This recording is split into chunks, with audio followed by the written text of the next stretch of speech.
Salam, puji Tuhan. Tetapi baiklah bagi kita semua, hari ini kita ingin dalam ibadah malam kudus atau malam Natal ini, kita masih belajar dari firman Tuhan yang menjadi tema nasional. Dan saya akan membawa dalam satu fokus yang baru dari ayat tema nasional. Mari kita buka Matius pasal yang kedua ayat yang ke-12. Kita baca secara bersama-sama jika sudah ditemukan. 1, 2, 3. Dan karena diperingatkan dalam mimpi supaya jangan kembali kepada Herodes, maka pulanglah mereka ke negerinya melalui jalan lain. Demikian pembacaan firman Tuhan. Tetapi hari ini, malam ini firman Tuhan berbicara tentang warning yang menyelamatkan. Jadi ada warning yang menyelamatkan. Bapak Ibu Saudaraku yang kekasih, mungkin sudah merupakan sifat atau karakter manusia bahwa kita memiliki sifat yang tidak suka di warning, tidak suka diperingatkan, tidak suka ditegur agak berbeda ya dinasehati, diberitahukan. Itu sepertinya sifat manusia yang sudah melekat. Ada banyak contoh warning yang kita jalani sehari-hari dalam hidup ini. Bisa saja contoh yang paling gampang. Dilarang berkendaraan dengan dipengaruhi CT. Apa itu CT? Seperti kalau CT di sini kita hampir tidak kenal Jemaat Narwastu model CT karena kita tidak penggemar, hanya kita pengamat ya. Tapi kalau orang lain itu tahu itu CT. Nah, di warning kalau berkendaraan jangan dipengaruhi miras atau minuman beralkohol. Itu juga merupakan sebuah warning atau peringatan bagi manusia, bagi orang-orang yang terbiasa meminum alkohol atau meminum minuman seperti yang banyak kita lihat beredar di musim Natal. Di musim Natal biasanya lebih laris itu. Nah, apalagi contoh dilarang memanjat tiang listrik, apalagi kalau bertegangan tinggi. Apalagi saat musim hujan atau basah itu tiang listrik. Karena berpotensi tersengat listrik kena strum. Tadi kalau mengendarai dipengaruhi miras berpotensi kecelakaan. Namanya udah dipengaruhi miras, dia kira jalan itu semua jalan dia. Dia kira nggak ada orang lain yang berjalan di jalan itu. Dia kira got pun jadi aspal. Pernah cerita kan? Dia jalan kaki, tapi udah miring-miring. Tapi ada banyak orang di situ. Tiba-tiba dia jatuh ke got. Dia jatuh di got jalan kaki. Lalu dia marah-marah sama orang di sekitar. Kamu ini sembarang. Siapa yang kasih pindah jembatan dari sini? Padahal jembatan tidak pernah pindah. Yang pindah apa?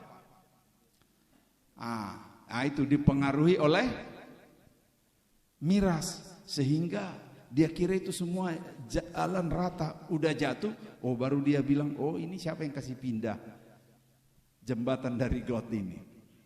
Ada banyak bentuk-bentuk warning yang bisa kita lihat sebenarnya. Dilarang mandi di ujung pantai Besji, apalagi musim ombak.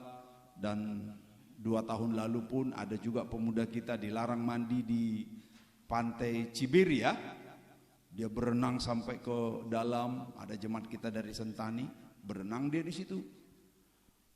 Dia berenang dia di situ terlilitlah dengan perputaran arus air masuk dengan arus air keluar, maka tewaslah.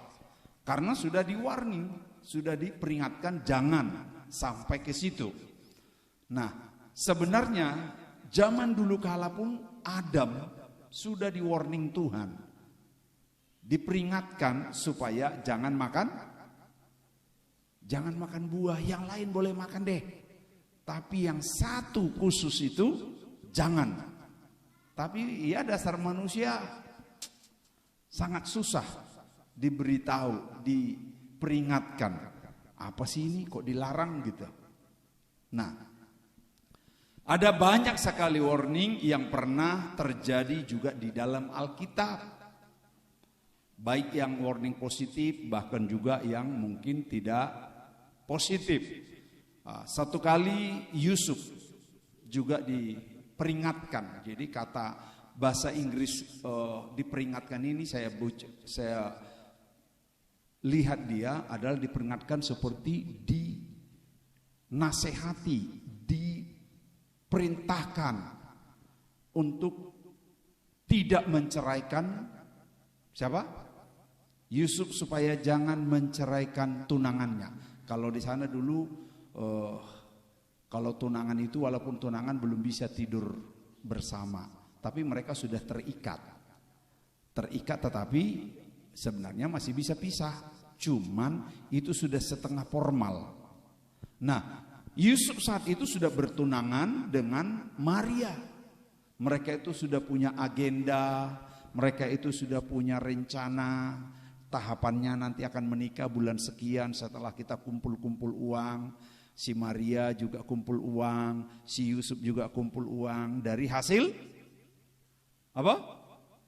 Ya sekap-sekap kayu gitu ya, bikin-bikin kosen, apalah bikin kursi gitu. Dia kumpul-kumpul uang, dia sudah punya agenda akan menikah. Sama dengan anak muda. Ada nggak di sini anak muda yang sudah kerja tidak punya planning mau menikah? Wah, itu bahaya. Kalau sampai tidak punya rencana, ada rencana dulu. Yusuf pun demikian. Dia udah menaruh rencana itu. Tapi ketika dia lihat ada sesuatu yang berbeda dalam tubuh, dalam gelagat tunangannya. Maria pujaan hatinya. Maria satu-satunya wanita yang paling canggih, paling cantik, paling apa lagi? Paling segala-galanya, enggak ada duanya. Tetapi akhir-akhir ini dia lihat gelagatnya berbeda. Pembawaannya berbeda. Sebab dikatakan dia mengandung. Namanya mengandung, ya mungkin bisa saja tanda-tanda mengandung apa? Hamil. Tanda-tanda mengandung udah pasti hamil. Tapi tanda-tanda hamil, ada yang mual. Nah, kalau mual ini pun repot juga. Ada orang yang saya lihat, istri tetangga saya dulu kan waktu baru menikah di Kamke. Kalau dia mengandung dan ngidam, banyak sekali permintaannya. Banyak sekali, hampir susah dipenuhi. Ya beli ini masih bisa dipenuhi, beli ini masih bisa dipenuhi. Tapi setiap mau masak, dia bilang aduh bau. Tidak bisa saya masak. Jadi suaminya terus masak. Tapi kalau giliran makan, semua habis. Mungkin begitu kah? Nah, ada gelagat yang berbeda dilihat Yusuf. Lalu dalam analisa dia tidak ingin mempermalukan pasangannya.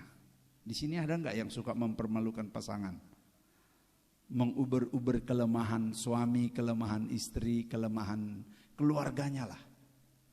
Ini belum tunangan, dia nggak mau mempermalukan. Kalau yang lain putus, gue putus dengan lu. Kalau perlu bikin di Facebook, hai guys, mulai hari ini aku sudah putus dengan si A. Yang mau merapat silahkan. Kan gitu. Nah, tetapi dia tidak. Diperingatkan dalam mimpi, di warning. Jangan sekali-kali engkau tinggalkan dia. Karena itu wanita yang tulus, wanita yang polos, wanita yang tidak seperti yang kau pikirkan. Dia wanita baik-baik. Coba korek kiri kananmu yang wanita. Kayaknya kamu wanita baik-baik. Coba dulu. Jangan ke laki-laki, korek, bahaya. Nah, Maria, dia wanita baik-baik, wanita polos. Wanita yang tidak tahu macam-macam. Biasanya wanita itu banyak macam, apalagi musim Natal.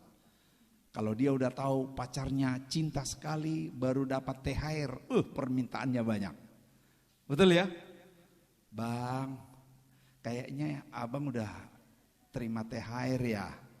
Oh iya dek, kenapa? Iya, aku mau beli baju yang itu, bagus loh gitu. Banyak sekali macam-macam, tapi Maria tidak. Sehingga Tuhan yang membela orang yang baik-baik.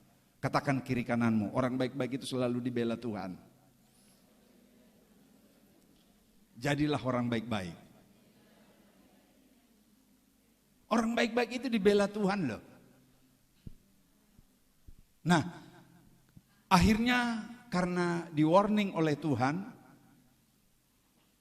maka Yusuf batal meninggalkan dia. Sudahlah, dia terima apa adanya. Masih ada yang lain, saya singkat-singkat saja. Setelah juga dia melahirkan, lalu ada lagi pemberitahuan dari surga. Yusuf diperingatkan, engkau menyingkir segera. Karena Herodes sedang mencari bayi Yesus untuk membunuhnya. Menyingkir gitu. Enggak nunggu hari, enggak nunggu besok, enggak nunggu konsultasi dengan bos manajer pekerjaannya. Enggak lama-lama, malam itu juga dia menyingkir. Berangkat ke Mesir, jauhnya itu dari Bethlehem ke Mesir. Saya udah 7 kali ke Bethlehem, udah 7 kali juga ke Mesir. Yang belum saya ajak, tapi bayar 2 tiket. Bayangkan dia menyingkir, tidak tunggu konsultasi, karena diperingatkan. Ada bahaya kalau diperingatkan tidak mau, nanti ada konsekuensi. Nah, namun apa yang kita baca tadi adalah ayat di mana orang Majus di warning atau diperingatkan supaya jangan kembali kepada jalan yang lama. Supaya mereka pulang ke negerinya jangan lewat jalan yang lama. Padahal jalan yang lama itu sebenarnya sepertinya jalan yang menguntungkan. Jalan lama itu jalan menguntungkan loh. Karena Herodes sudah bilang, ketika engkau sudah berjumpa dengan Yesus, mari baliklah lewat sini, singgahlah di istanaku. Siapa yang tidak suka singgah di istana? Enggak diundang aja pergi ngemis, ingin ketemu di istana. Ingin ketemu dengan wali kota, ingin ketemu dengan gubernur kan? Saya 1 kali dulu pernah menjelang Desember begini, kami dari Jayapura di Kodam, pas waktu itu wagub kita almarhum main golf. Lalu saya lewat, saya lihat Pak Wagub, dia bilang, Pak mari dulu. Dia naik dari bawah, saya mundur lagi, lalu ketemu di mobil ini. Dia bilang, Pak mari. Saya minta Pak mari besok datang ke ruangan saya dulu. Wih, itu belum jam 8 saya udah nyampe di situ. Kenapa? Karena namanya mau ketemu pembesar jarang toh. Enak gitu. Nah, saya bisa bayangkan saat itu Herodes bilang, kalau udah ketemu bayi Yesus, nanti balik singgah di istana saya. Mendengar itu pasti senang dong orang Majus. Saya pun mendengar itu saya senang sekali. Besoknya belum jam 8, belum buka ruangannya, saya udah di situ. Karena apa kira-kira gitu kan? Nah, inilah yang diceritakan ketika mereka sudah berjumpa dengan Yesus. Dan mereka sudah melakukan seremonial menyembah beribadah berlutut, bersujud, dan memberi persembahan kepada bayi Yesus. Tetapi setelah itu mereka mau kembali, maka dikatakan, diperingatkan, di-warninglah mereka supaya jangan kembali lewat jalan itu. Diperingatkan. Kalau diperingatkan itu yang disebut peringatan yang membawa keselamatan. Keselamatan bukan hanya untuk enak di diri kita. Kalau enak di diri kita kadang-kala hidup ini enak sekali. Kalau mau cari untung di diri kita enak sekali. Ya kan? Paling-paling mereka berapa orang Majus itu kan bukan sendiri, ada banyak orang. Tapi bayangkan mereka bisa bersepakat, bisa bersehati untuk sama-sama tidak lewat istana Herodes. Coba kalau satu orang saja tidak sepakat. Dia bilang, kalau kalian tidak mau lewat istana, saya mau lewat istana. Apa yang terjadi? Karena semua pasti punya kepentingan. Bisa-bisa yang satu bilang, saya akan tetap lewat situ. Silahkan kalian lewat jalan lain. Saya akan tetap lewat jalan situ. Karena waktu datang kemarin, saya belum sempat selfie dengan Herodes. Sehingga saya belum unggah di Facebook dan di Instagram. Kan bisa saja. Bisa-bisa kalau kami balik lagi ke Herodes, kami dijamu makan dan dikasih oleh-oleh. Karena dia Herodes, dia adalah raja yang paling ditakuti saat itu. Bayangkan aja, raja yang paling ditakuti. Apa kata dia? Dari mulutnya itu bisa keluar hukum. Dia bilang hukum. Dia bilang sembelih. Hebatnya dia. Tetapi dikatakan, diperingatkan dalam mimpi, di warning supaya jangan kembali lewat jalan itu. Inilah yang disebut menjadi peringatan itu jalan keselamatan, jalan yang menyelamatkan kita, jalan yang menyelamatkan saudara, jalan yang menyelamatkan rumah tangga kita. Kalau kita mau dengar-dengaran warning, kalau kita dengar-dengaran ada sinyal rambu-rambu yang mengingatkan. Tapi kalau kita di dalam Tuhan, kita bisa mengucap syukur, itu sudah yang disebut cukup. Friend, bilang dulu kiri kananmu. Friend, selalu mengucap syukur. Karena hidup ini tidak akan pernah puas. Orang yang bisa mengucap syukurlah akan bisa mengontrol hidupnya. Nah, Bapak Ibu Saudaraku yang kekasih, mereka di warning bersama-sama. Tetapi luar biasanya mereka bisa bersepakat. Sepakat untuk tetap utuh. Tidak melalui jalan itu. Kalau satu saja tidak setuju, apa yang akan terjadi? Maka berita Natal ini adalah sebuah warning agar kita kembali lewat jalan yang Tuhan tentukan. Jangan kita buat jalan sendiri. Jangan kita buat maunya kita sendiri. Ada jalan yang sudah dibuat oleh koridor Tuhan. Tuhan bilang, akulah jalan. Yesus jalan, kebenaran, dan jalan kehidupan. Jadi jalan kita adalah Yesus. Jalan ekonomi kita harus sesuai dengan Tuhan. Jalan bisnis kita, jalan apapun sesuai dengan jalan Yesus. Jangan sampai kita menempuh jalan yang membahayakan kita, membahayakan keluarga kita, membahayakan komunitas kita. Jangan kita coba-coba ingin menempuh jalan yang berbahaya. Berbahaya enggak apabila mereka betul-betul kembali lewat jalan itu? Berbahaya. Ketika mereka sudah sampai, katakanlah dulu di Herodes, pasti Herodes tanya. Herodes akan tanya, hai Herodes, Majus. Majus itu adalah kumpulan, bukan nama itu. bukan nama. Majus itu adalah satu komunitas ahli-ahli yang meneliti, ya seperti profesor lah mungkin begitu. Tapi profesor di bidang perbintangan. Bidang kitab-kitab yang mempelajari tentang perbintangan. Kan ada juga ahli bulan, ada ahli musik, ada ahli multimedia, ada ahli apa lagi? Petinju itu juga ahli berkelahi. Semua ada ahli. Kalau semua profesional di bidang keahliannya itu menghasilkan. Jadi kalau mau tukang berkelahi sekalian profesional. Ya toh? Kalau tukang berkelahi itu kalau profesional menghasilkan loh. Jangan tanggung-tanggung. Nah, petinju itu kan jadi menghasilkan, mahal itu. Yang main bola itu juga begitu. Kalau profesional itu mahal, itu dibayar. Nah, kebetulan mereka ini adalah komunitas yang setia membaca kitab-kitab para nabi dan juga mempelajari tentang perbintangan.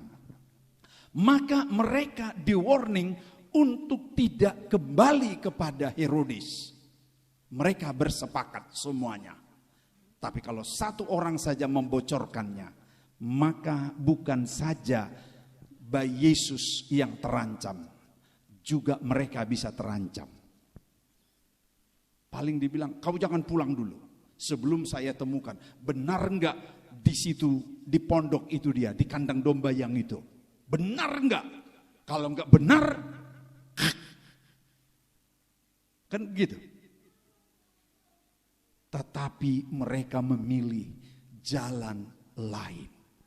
Itulah warning yang menyelamatkan mereka dan menyelamatkan bayi Yesus. Jangan hanya pikirkan nyaman di diri kita, tapi pikirkan juga kepentingan yang lebih besar sehingga kita ada sampai ini. Jangan kita paksakan diri kita jika sudah ada warning. Bapak Ibu, saya membaca ada di dalam kitab Amsal. Coba baca dulu Amsal 3 ayat 11. Bisa cepat, Amsal 3 ayat 11. Apa bunyinya?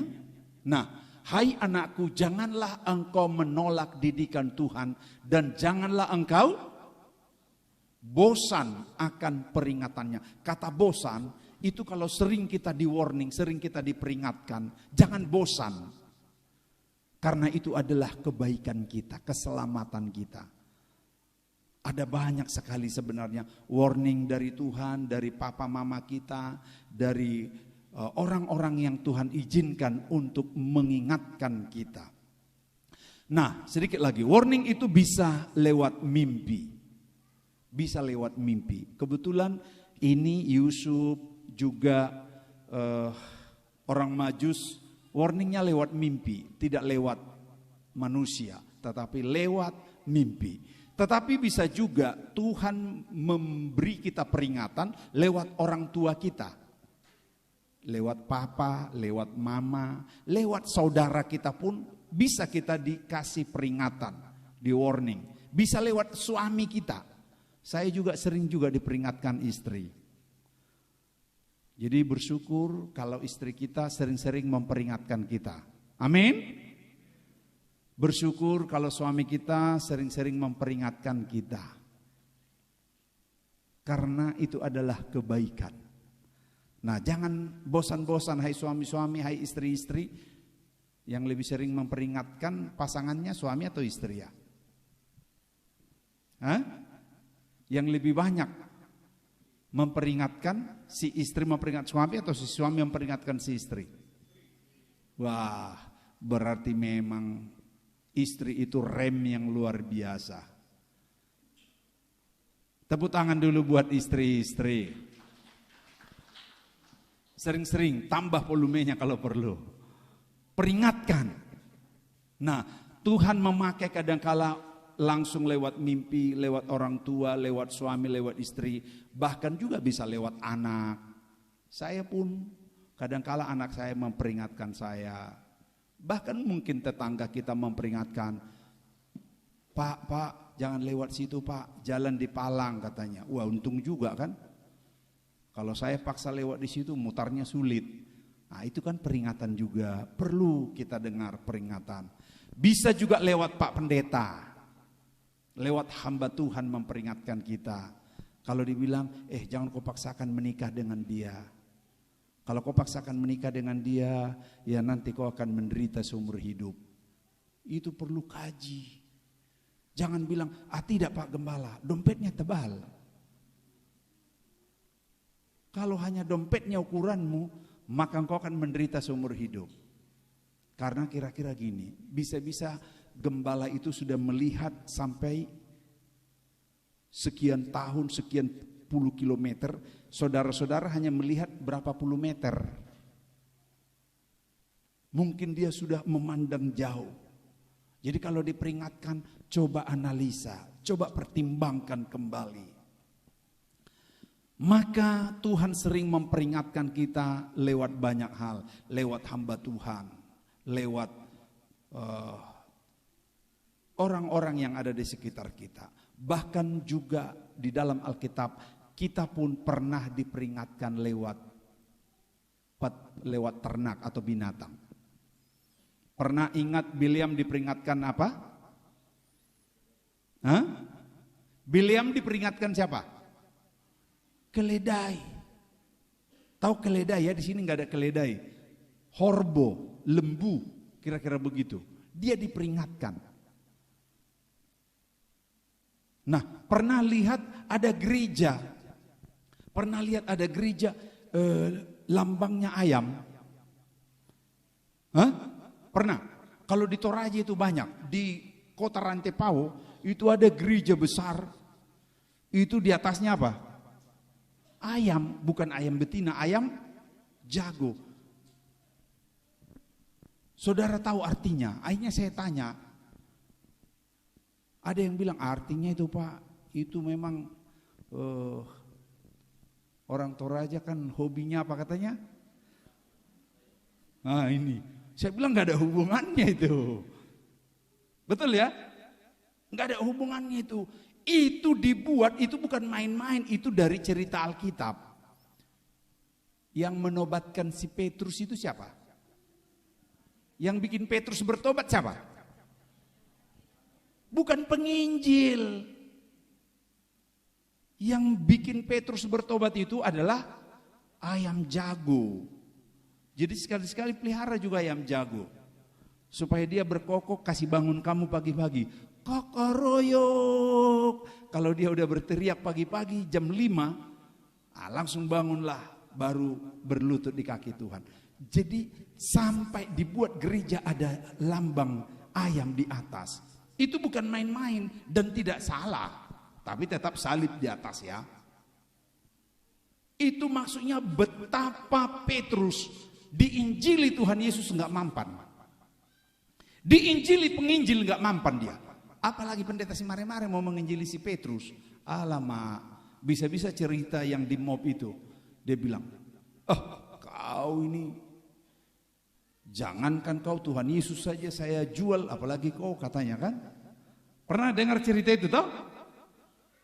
Tuhan Yesus saya jual, apalagi kau katanya. Saya obral kau katanya gitu. Kadangkala Tuhan izinkan binatang mengingatkan, peringatkan, mewarning kita. Mewarning kita. Semua warning perlu kita analisa. Mungkin dengan warning itu akan menolong, menyelamatkan, meluruskan jalan kita. Maka orang Majus ini di warning lewat mimpi supaya mereka jangan kembali ke negerinya lewat Herodes. Maka pulanglah mereka ke negerinya melalui jalan yang lain. Maka ada kehidupan.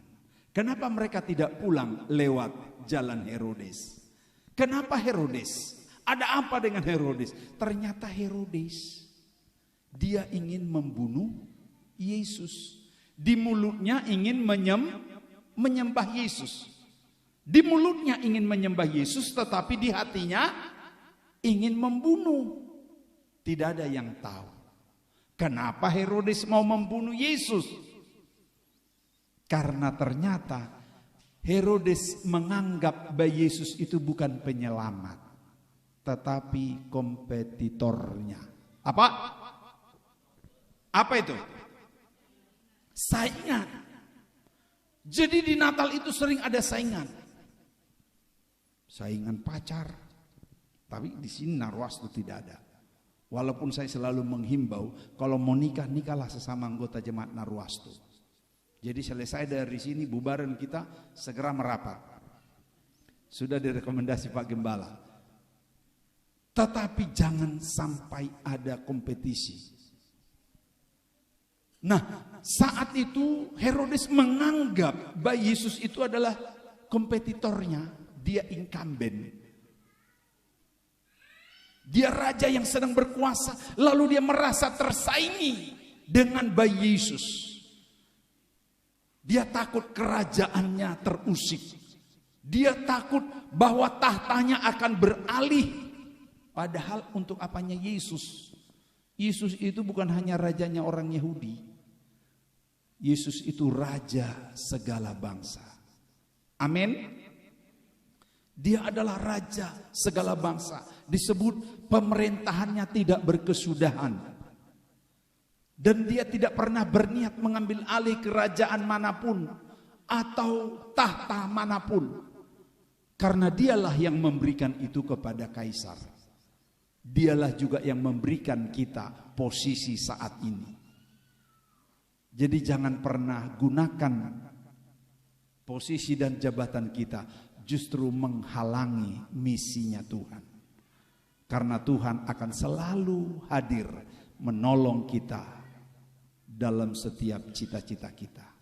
Tuhan menolong kita, dan mari jadikan setiap warning yang datang, peringatan-peringatan yang datang adalah peringatan yang menolong dan menyelamatkan kita, menyelamatkan keluarga kita, bahkan menyelamatkan generasi gereja kita. Tuhan memberkati. Haleluya.